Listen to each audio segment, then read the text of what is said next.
Барыбызга да елмайып карауга яз кояшы каз бәпкәсе белән тулды олы бер каз оясы. Казларның йомырка салуы табигатьнең җылына башлануын искәртүче бер билге. Авылларда бәпкә чыгару сирәк күренеш булса да бөтенләй юк түгел. Улаевлар гаиләсендә казларны күптәннән асрыйлар. Шикәр каз карарга бала чага җитәрлек. Бәпкә сакларга хәзер әнә оныклар үсеп килә. Улаевларда хезмәткә мәхәббәт бала чактан тәрбияләнә. Всегда говорили, одни девочки у вас, одни девочки у вас. Безгә һәр вакыт авылда сездә гел кызлар гына дия иделәр. Ә мин аларга 5 кызым үскәч кияүгә чыккач, 5 кияүем, 5 улым булачак дип әйтә килдем. Шулай булып чыкты да. Барысы да бергә җыела, булышалар, эшлиләр, бакчаны карыйлар. Каз мамыгы мендәргә ите бәлешкә ярап куя. Валентина ясаган мендәрләренә үзүк шигүле бизәкләр төшерә. 5 бала өстенә барсына да ничек өлгердегез дип аптырыйбыз. Кул эшләрсез яши алмыйм ди хуҗабикә. Әле алай гына да түгел, авылда тирә күрше апаларны җыеп түгәрәк тә оештырып җибәргәннәр. Хәзер әнә ялтыравыклы җепләрдән чәчәкләр бәйләү техникасын үзләштерәләр. Собираемся. Бүген бездә иртәгә башка әбидә җыелабыз, бәйлибез, кул эшләре белән шөгыльләнәбез. Әбиләр оек баш бәйлиләр, без бик күңелле яшибез.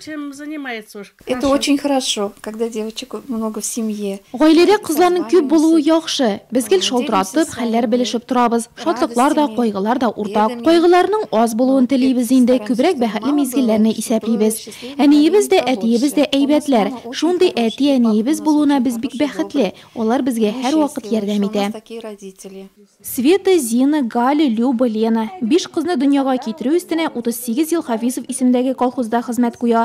1986 елны 2нче дәрәҗә ана медале белән бүләкләнә. Социалистик ярыш җиңүчесе, хезмәт ветераны дигән дәрәҗәләре бар. Я сама выросла в многодетной семье в Аксумле. Үзем дә Аксумла авылында күп балалы гаиләдә үстем. Без 8 бала идек. Балалар үстердек, кеше иттек, укыттык, кияүгә бирдек, оныклар үстерешәбез. Я доволен со своими детьми. Мин балаларымнан бик канәгать. Алар мине хөрмәт итә, булыша.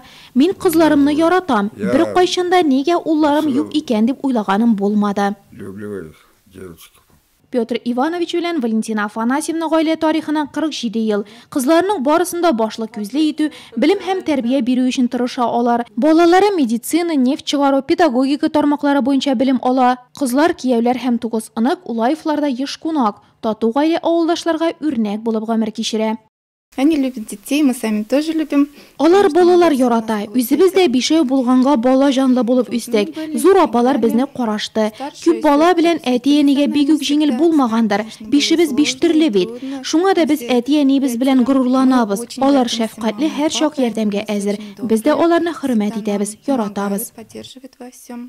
Ана Дана Республика медаленең бюджеты артуы 1 гыйнвардан документлар җыярга уйлаган күп балалы гаиләләрне сөендерер әлбәттә. Әмма республика җитәкчелеге фикеренчә күп бала табу гына аз. Аларның һәрберсен дөрес итеп тәрбияләү, белем бирү, җәмгыятьнең лаеклы гражданнары итү кирәк. Шул очракта гына тансык 50 меңгә өмет итәргә була. Улаевлар бу бурычны бернинди акчалата ярдәмсез дә үти алган ләбаса.